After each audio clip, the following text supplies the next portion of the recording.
The bell over the door chimed once as the magic shop opened for the night, and the shopkeeper stepped inside, already tying his apron. He straightened the counter, dusted the jars, and glanced at the wooden sign hanging beneath the shop sign outside. Small problems only. Inside, the shop was neat and modest. Shelves of labelled bottles, drawers of tools arranged by size, a single work table polished smooth by use. In the back corner stood a narrow, unremarkable door, painted the same colour as the wall. It stayed shut. The shopkeeper checked his ledger, lit the desk lamp, and waited. The first customer arrived holding a cup of coffee. Steam rose from it in thick, steady ribbons, fogging the air between them. The woman held it carefully, as if it were hot enough to burn through porcelain. "It never cools," she said. The shopkeeper examined the cup, turned it once, and tapped the base with a small brass rod. The steam stopped instantly, leaving the surface of the coffee mirror still. He slid the cup back. The woman took a sip, smiled, nodded, and left. Later, a man arrived with leaves in his hair. He explained how the plants in his apartment always leaned toward him instead of the sun, and followed him around the house. The shopkeeper noticed the man's watch. He held it near a potted fern on the shelf. The leaves tilted obediently toward the ticking face. A small adjustment to the watch's inner ring. A click. The fern relaxed, turning back to upright. The man thanked him and went. The shop remained quiet. Near midnight, a traveller dragged in a suitcase that refused to stay closed.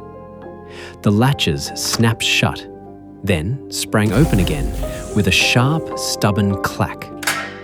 The shopkeeper braced the case with his knee and pressed both palms against it, murmuring a longer phrase than usual.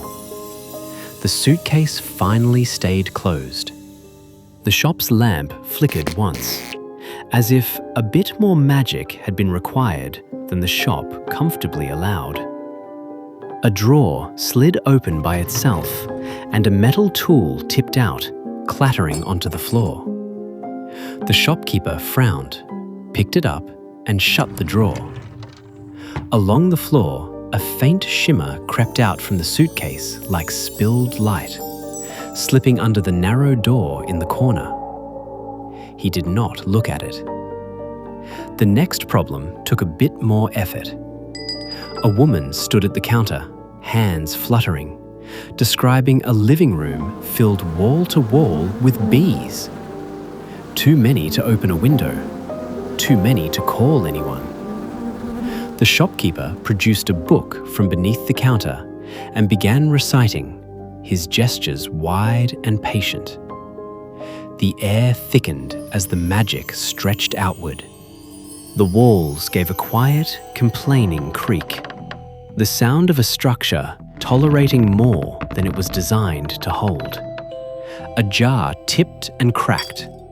The shelves creaked. This time, a brighter stream of shimmer flowed across the floor and vanished beneath the corner door. A pale glow appeared under its frame. The woman's phone buzzed. She checked it, exhaled, and smiled. She left. The shopkeeper adjusted a shelf, wiped a thin line of dust from the counter, and continued. He eyed the shop's creaking beams with uneasiness. The next customer's garage smelled of smoke. Real smoke, thick and old.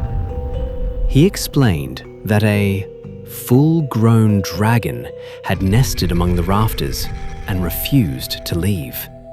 Wings folded tight to fit the space, its tail knocking over shelves whenever it shifted.